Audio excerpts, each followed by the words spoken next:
Okay, so for those who are interested in seeing a little bit more about Forsiti, please bring your coffee mugs and cinnamon buns or whatever you have and want, and have a seat, and Joar will guide you through.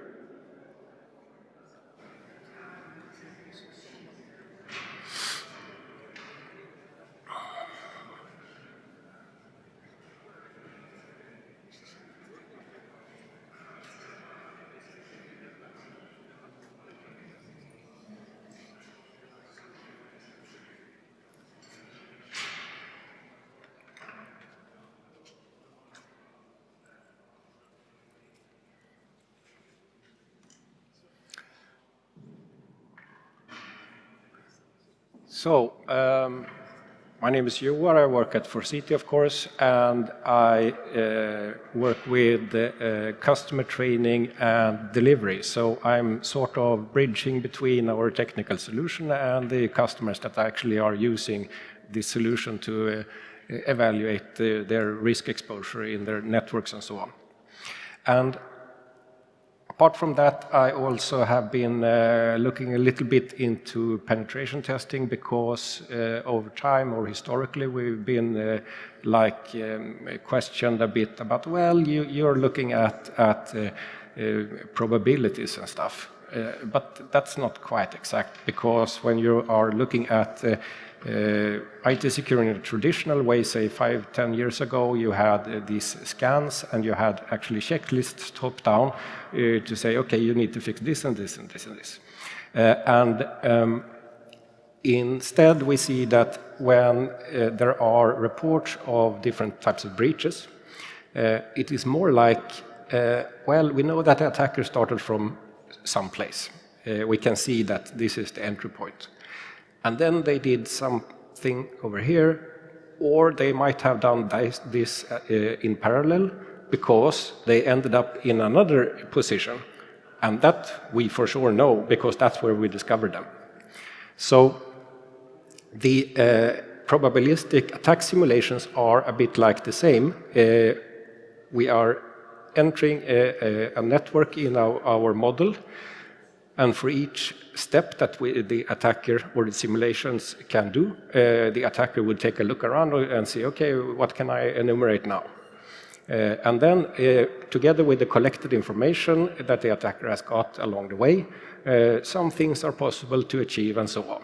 So it means that a collection of seemingly harmless shortcomings in the network can, in combination, be used together to achieve something that was not really good. And now I will have this example of the Equifax attack. And as a background information to that, I have this report.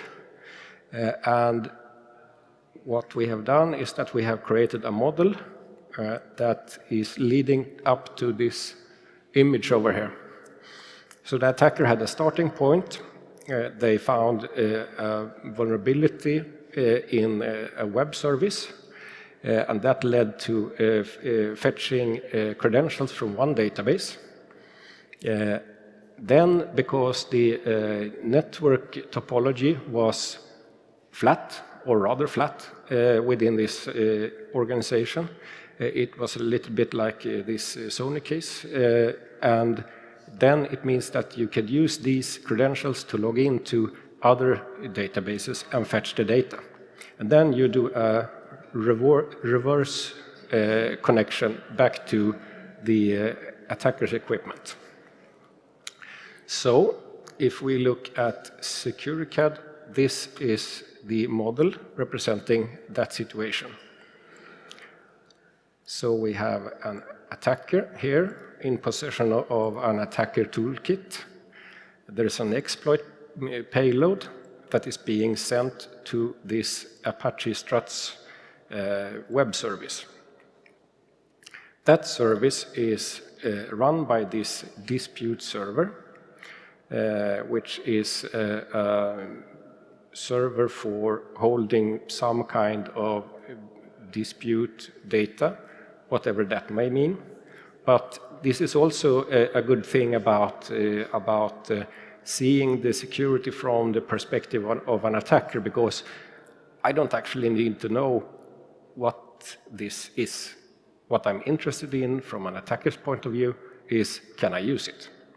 So that means that, okay, we have a system here that we can first get a foothold on, and if we're lucky with misconfiguration, weak passwords, or missing security patches, we can do privilege escalation, which means that we can go on to the next step in the network. Or we might not even need privilege escalation because it will be a good enough foothold anyway for investigating the other assets that we can reach.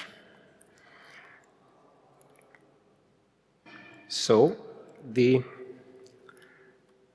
attack path that I have extracted from this network here is actually, when I rearrange it a bit and put frames around it, we can see that we can group the attack steps in different types of actions or work packages. So the attacker would find a vulnerability in the Equifax dispute portal services and gain full control over the dispute servers. That's the first part I was talking about. Here we have the data flow exploit payload request, and that is actually the attack coming from outside. We also see that there is a web application on top of this Apache. So it's not, the problem is not only that the Apache didn't have all security patches, but also that the web application that were running on it had, in this case, a command injection vulnerability. Nice echo. Then I have a dispute server. And since we have managed to run commands using this portal with this web exploit, I get access to this first server on the customer network.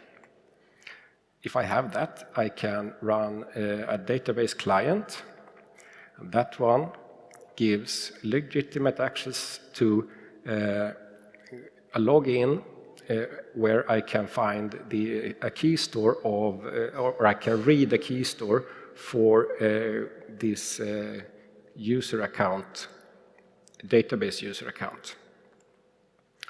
When I have done that, it happens to be the same credentials that fit in the next storage here, which gives me the login credentials and the access to this next user account. So it's a lot of credentials reuse that have been the problem in this architecture.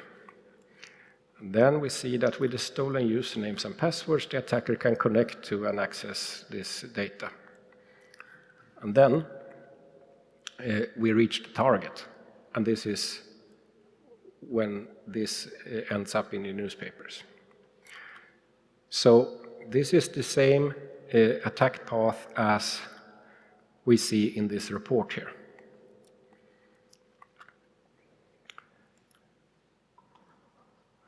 What I then can do is that I can load this into SecureCAD, and I can see, okay, what would I do in order to protect myself from this attack? And if I look at this tool here, we see that there's a list of suggested mitigations that we should try out. And among them, we see that one is remove public command injection vulnerabilities. That is actually vulnerabilities that are not very hard to figure out. And we should patch the Apache Strat service. And if I do that, I get another result here. We see that the total risk have gone from 22 to 10. Well, relative to each other, that's about half of it. So in the end here, we see that we have another set of mitigations, but we see also that this date, I believe it was, yeah. Let me see if I can. The starting point here is the attacker entry point. We have the attacker toolkit, exploit payload, but other payload in this case.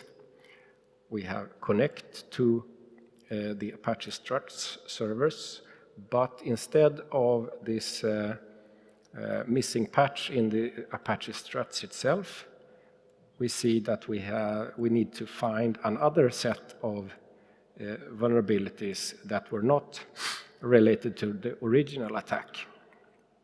Okay, we go in the same way, but these lines are much thinner, and we see that there's a yellow line in between these objects here, showing that this is now much harder to achieve.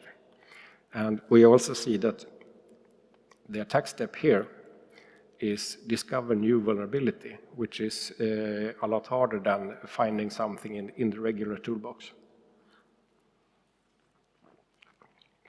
So this way we can check if our two suggested mitigations, it could be changes of architecture or anything, if those changes would make sense to blocking this attack to some extent.